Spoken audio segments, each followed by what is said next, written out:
Que a paz do Senhor esteja com todos neste dia. Sejam muito, muito bem-vindos. Amém. Olá a todos. Hoje nós chegamos, enfim, ao grande final da nossa análise do livro Escatologia, a polêmica em torno do milênio, do teólogo Millard Erickson. Uma jornada e tanto, né? E para fechar com chave de ouro, a gente vai explorar umas ideias assim bem criativas e honestamente muito intrigantes sobre o fim dos tempos. São as chamadas posições intermediárias. Exatamente. Pense nelas como, tentativas de construir uma ponte sobre um abismo teológico. Que abismo seria esse? Olha, de um lado você tem o pré-tribulacionismo, que diz que a igreja vai ser retirada antes dos 7 anos de tribulação. Certo? Do outro lado, o pós-tribulacionismo, que defende que a igreja vai passar por toda a tribulação, só sai no final. São posições que parecem totalmente opostas e irreconciliáveis. Parecem. E é aí que entram as teorias de hoje, que tentam harmonizar tudo isso. É um quebra-cabeça e vamos olhar para 3 peças ou 3 soluções. O mesotribulacionismo, o arrebatamento parcial e uma que parece um nó na cabeça, o pós-tribulacionismo iminente. Vamos mergulhar nisso. Vamos lá. Ok, vamos começar com a primeira. O mesotribulacionismo. A ideia aqui é basicamente dividir a conta, né? É uma boa forma de colocar. E se a igreja não precisasse passar por tudo, mas também não escapasse de tudo? A proposta é que a igreja ficaria aqui na primeira metade dos 7 anos e seria arrebatada bem no meio. Bem no meio, antes que a pior parte acontecesse.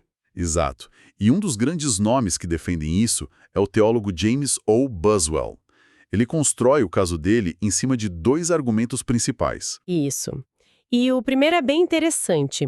Ele faz uma reinterpretação de quem são os escolhidos que Jesus menciona lá em Mateus 24. Ah, o famoso Sermão do Monte das Oliveiras. A visão mais comum diz que esses escolhidos são os judeus, né? Exato. Os judeus que se converteriam durante a tribulação. Mas o Boswell discorda. Ele diz que, quando os evangelhos foram escritos, as cartas de Paulo já circulavam há um bom tempo. Certo. O que isso muda? Muda tudo.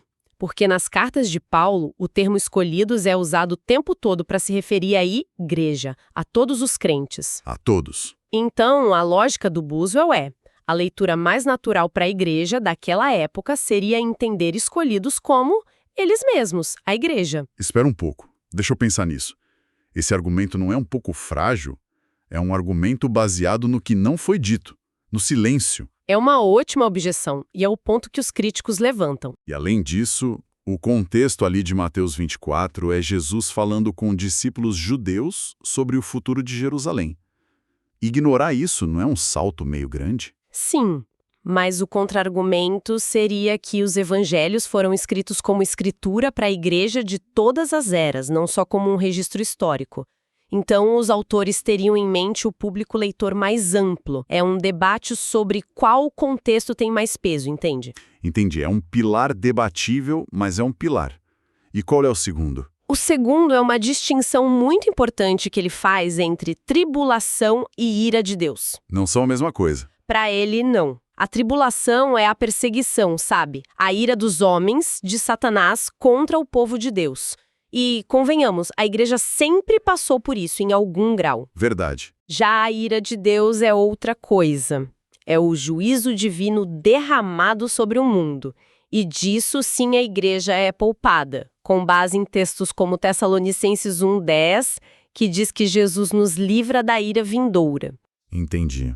Então é como se a tribulação fosse uma chuva forte que todo mundo pega, mas a ira de Deus é um raio que ele desvia da casa dele? Ótima analogia. E o arrebatamento acontece exatamente nesse ponto de transição. No momento em que a ira de Deus começa a ser derramada?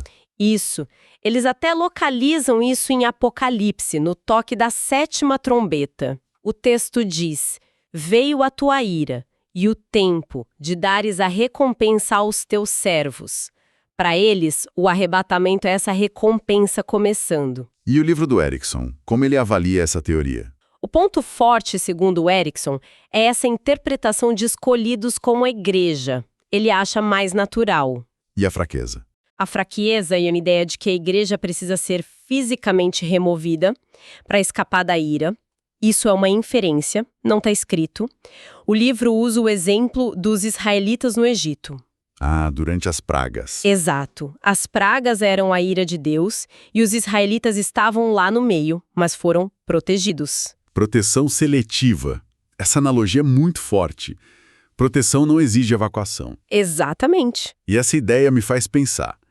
Se a questão não é quando todo mundo faz, talvez a pergunta esteja errada. E se a pergunta não for quando, mas quem? E você fez a transição perfeita para nossa segunda teoria, o arrebatamento parcial. Que muda totalmente o foco. Totalmente. A questão deixa de ser cronológica e vira uma questão de qualificação espiritual. Qualificação. Isso soa quase como um programa de milhas de fidelidade para o arrebatamento. Os mais fiéis embarcam primeiro. A analogia é provocativa, mas captura a essência. Teólogos como Robert Govett defendem que o arrebatamento não é um benefício automático da salvação. Como assim? A salvação, sim, é pela graça, ponto final. Mas a trasladação, o arrebatamento, seria uma recompensa, um prêmio pela fidelidade, pela vigilância. E qual a base bíblica para isso? O texto principal que eles usam é a parábola das 10 virgens. Que a gente aprendeu que era sobre crentes e não crentes. Exato. Mas eles propõem uma leitura diferente. Eles dizem que todas as 10 virgens são crentes. Pense bem, todas são chamadas de virgens, todas tinham lâmpadas, todas saíram ao encontro do noivo. Todas esperavam por ele. A diferença crucial era o azeite extra. O suprimento na vasilha. Isso. Que simbolizaria a plenitude do espírito, uma vida de preparo constante. As 5 prudentes entram para a festa, que seria o arrebatamento. As 5 nécias, por serem crentes, mas descuidadas, ficam de fora. Ficam de fora da festa, mas não perdem a salvação. Exato. Elas perdem a recompensa e terão que passar pela tribulação como um tempo de purificação. Uau! Isso muda completamente o tom da parábola. Vira uma advertência muito séria dentro da igreja. Com certeza! E eles usam outros textos. Lucas 21:36, por exemplo. Vigiai, para que sejais havidos por dignos de escapar. Eles dizem que o escape é condicionado à vigilância. Não é uma promessa incondicional. Não nessa visão. Ou Mateus 24, um será levado e o outro deixado. Eles argumentam que ambos podem ser crentes. Um estava pronto, o outro não. A crítica mais óbvia a isso, imagino eu, é que cheira a salvação por obras. É a principal crítica, sem dúvida. Se você precisa merecer o arrebatamento, onde fica a graça? Mas o livro apresenta uma refutação interessante. Ele diz que o debate não é graça versus obras. O debate real é se o arrebatamento é parte da salvação ou se está na categoria de recompensas, de galardões. Ah, como as coroas que a Bíblia fala. Ninguém diz que receber uma coroa é salvação por obras. É um prêmio pelo serviço. Precisamente. A pergunta é, em qual categoria o arrebatamento se encaixa? Ainda assim, o Erickson aponta que a exegese de muitas passagens parece um pouco forçada. Certo. Então a primeira teoria divide o tempo, a segunda divide as pessoas, e a terceira parece que tenta dobrar o tempo sobre si mesmo. Pós-tribulacionismo iminente. É um bom jeito de descrever. Como algo pode acontecer depois da tribulação e, ao mesmo tempo, ser iminente, ou seja, poder acontecer a qualquer momento. Parece uma contradição total. Parece mesmo, e a solução de J. Barton Payne é, no mínimo, engenhosa. Ele basicamente desmonta o conceito de iminência. Primeiro, ele admite algo.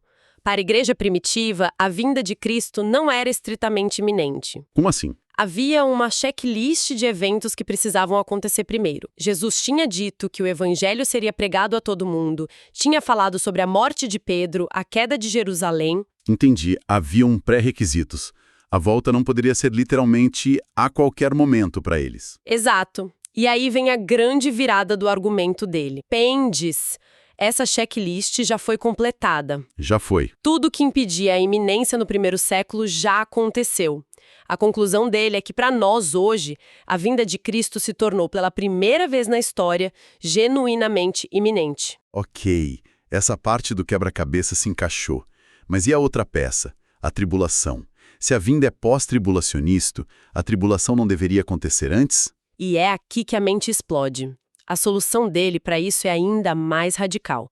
Ele sugere que a grande tribulação não é um evento de 7 anos confinado ao futuro. E o que seria, então? Ele levanta a possibilidade de que nós já estejamos vivendo nela, ou que ela seja um processo que já está acontecendo há séculos. Uau, isso é uma reviravolta de roteiro. Então a pergunta não é quando a tribulação vai começar, mas será que já não estamos nela? Exatamente. Quando ele escreveu, em plena Guerra Fria, ele apontava para sistemas como a União Soviética como um possível cumprimento das profecias sobre o anticristo. Então a vinda de Cristo é iminente, porque a tribulação já está em curso e pode terminar a qualquer momento. Acho a tentativa criativa, mas aponta uma falha. Que seria? É um problema lógico. Se as palavras de Jesus sobre vigiar não significavam iminência para os primeiros leitores, a passagem do tempo não pode adicionar um novo significado a elas, entende? O significado original era sobre a incerteza do tempo, não sobre a iminência técnica. Entendi. Então o que a gente tira de tudo isso? 3 tentativas brilhantes de resolver um quebra-cabeça teológico.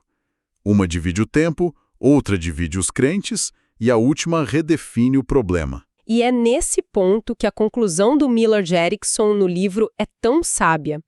Depois de tudo isso, ele revela a preferência pessoal dele, que é o pós-tribulacionismo. Certo. Mas ele imediatamente diz que o mais importante não é acertar o cronograma. E o que é o mais importante? É o propósito por trás da doutrina.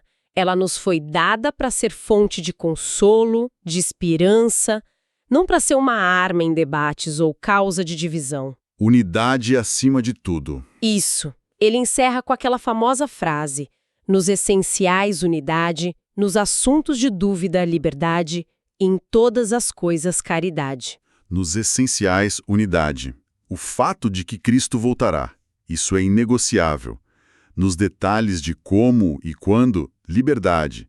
E em tudo, amor. É uma conclusão poderosa. Foca no coração da questão, não só no mapa. Sabe, talvez, mais do que tentar mapear o futuro, o propósito de todos esses avisos para estar pronto seja sobre como vivemos o hoje.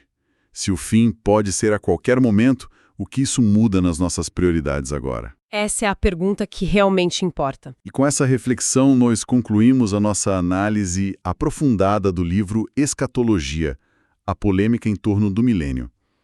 Foi uma jornada e esperamos que tenha sido enriquecedora para quem ouviu. Com certeza foi para nós. Que Deus abençoe a todos.